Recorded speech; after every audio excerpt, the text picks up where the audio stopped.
मुंबई के इसी शक्ति मिल परिसर में 31 जुलाई को टेलीफोन ऑपरेटर के साथ हुई गैंगरेप की घटना में इंसाफ हो गया है। कोर्ट ने सभी 4 दोषियों को सश्रम आजीवन कारावास की सजा सुनाई है। गुरुवार को कोर्ट ने इन्हें दोषी करार दिया था।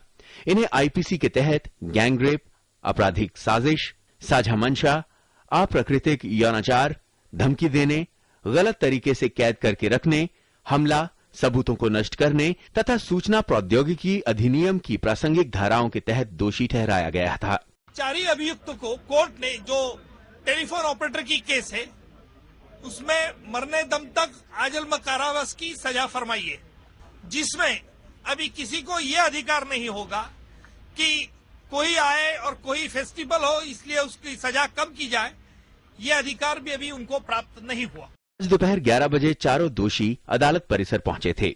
दोषी विजय ने अदालत में दलील दी थी कि वो अपने परिवार में इकलौता है, इसलिए उसे कम सजा दी जाए।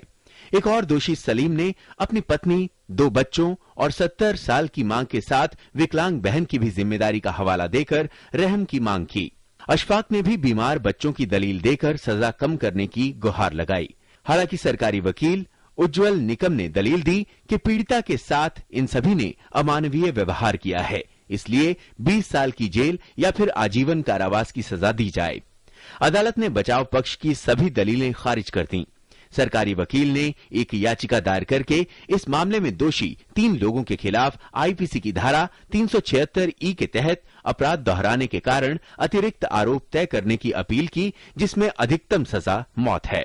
सेक्शन 376E जो अमेंडेड सेक्शन अभी नया जो अपना कानून में आईपीसी में आया है, उसके मुताबिक अगर कोई गुनहगार रिपीटेड ऑफेंस करता है तो उसके लिए आजीवन कारावास और फांसी की सजा का प्रावधान है। अदालत ने याचिका पर निर्णय के लिए फोटो पत्रकार सामूहिक बलात्कार के मामले की सुनवाई 24 मार्च तक के लिए स्थगित कर दी, जिसके बाद वो सजा सुनाने की कार्यवाही करेगी।